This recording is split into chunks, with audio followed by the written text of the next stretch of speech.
Hi everybody, this is a wonderful day because we get to release this video, and this video is dedicated to showing you guys the new monthly kit that we absolutely love. This kit has the most beautiful array of creams, browns, grays, neutral colors like that, and then a gorgeous pop of a mint blue color. And as the name of this kit suggests, there are tons of beautiful academia elements throughout the entirety of the kit. I couldn't get enough of them, and I hope you guys love this kit as much as I do.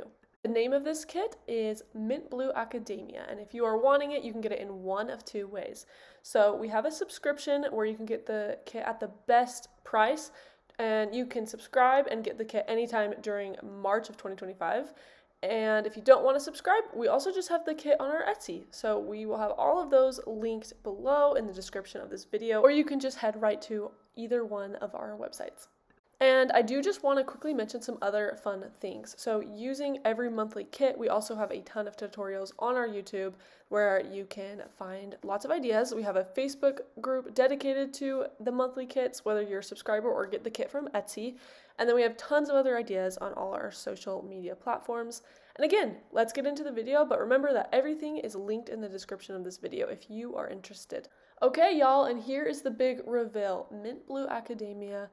Gorgeous, gorgeous. As you can see, it has some of those vintage elements and just a pop of that mint blue. So the first thing we're going to talk about, my favorite as always, are just the classic papers that you will find in this kit. One of the main things that I've learned from my few years of junk journaling and from you guys is that the color really matters. It is really helpful and really important for a kit, a junk journal kit, to have papers where the main color isn't like a white or cream based color. So in this kit, you're going to see a huge variety. Lots of neutrals, lots of really colorful, lots with a little bit of a balance. And I promise it makes such a difference in junk journaling, and I love how these papers turned out. Let's look one more time at the main photo because it's beautiful when you see them all together. You guys, I just love it.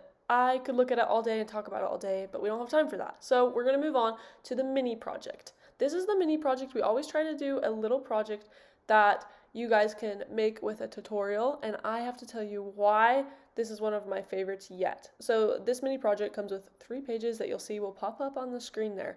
But these elements can be used separately and do not have to be incorporated into the project that we kind of predetermined. You guys can use it however you want. What I'm saying is all of those pages are super versatile and can be used however you would like. Anyways, these are just little flip-flap pockets, so you'll glue those 2 sides together and then glue that little tab into a journal, and it just creates like an extra page. And just a heads up, we've never done this before, but the mini project can only be obtained through having this entire kit. Moving on, we have the most adorable pockets in this kit. There's such a big variety of size, shape, color, everything.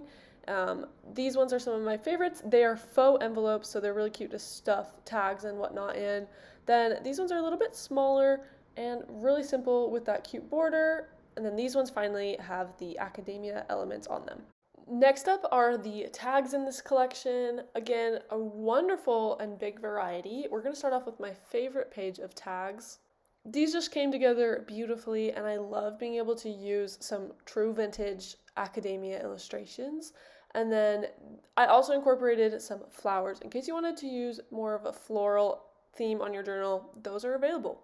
And again, some more of the classic looking ones, and finally some writing tags, because those are always good to have in any kit. Now, another really important element to have for a lot of you guys are these double pages and the cover. After the pages have been folded, they are about 5 by 7 inches, and if you don't use double pages, these are still great to use as just papers. So first and foremost, we have the cover, which I went with more of a neutral theme so that it can be decorated and embellished how you guys would want. I got a little bit of feedback on that from the last cover, and here are some just of the double pages that go inside. While we design these, we like to use some fun elements on the pages, some of our favorite papers, and also unique papers that you haven't seen anywhere else in the kit. And here's what they kind of look like from a zoomed out perspective. One of my favorite categories to design are envelopes, and so that is what we're going to be showing you guys next. I love these. It is just too much fun to see how they come together, especially when folded. So we have 3 different shapes and sizes, and all of them are great. All of them are wonderful. You can print smaller to make the actual envelope smaller, and they're just great. Now, this next category is a bit random, but it is okay because that's what we like. We like lots of random elements and things to work with. I also just want to take a minute to let you guys know that if there are a couple of pages in every kit that I design that you guys don't love, then feel free to just not use it in the kit. It's super hard to satisfy everybody's wants and needs, so that's why I do so many pages, so that everybody can get a little bit of what they love. First up, for these close-ups, we have these butterfly cards. Then we have these neutral journal cards, and they were so cute that I had to include them in 2 colors. I love them. I'm excited to work with them. Then we have these true vintage snippets from Real Ephemera, and I'm just so excited about these. They're so cute. I love true vintage. Now we have belly bands, some small journal cards with some ornate fussy cuts, and again, more true vintage snippets that are going to be so great for layering. And finally, we are onto our last little section, which is going to be these words/fussy cuts. Although we haven't done something like this before, I've used them and I love them. They're super fun, and I am so interested to hear your guys' feedback on this type of style. Then we have these, and these are the staple of the whole kit. I'm going to print several pages of them. And then we have our floral fussy cuts with that touch of mint blue added in, along with these vintage mini tidbits and mini words, and of course these statement words. These are gorgeous, you guys. And that wraps up the entire kit preview. This kit was a blast and a half to make, and I'm even more excited to create a journal and then show you guys what I've been up to and more fun ideas. Another video is already on its way today, so make sure you check that out, as well as the rest of the next week or two of all the videos we're going to be releasing. And of course, if you want this kit, here's how you can get it. You can become a subscriber or just buy the kit on Etsy. And a big thank you to everybody who has supported our little business. We love doing this and are so grateful for you, whether you're a subscriber or whether you're just watching this video. We love you guys, and we will see you in our next video. Have a wonderful day.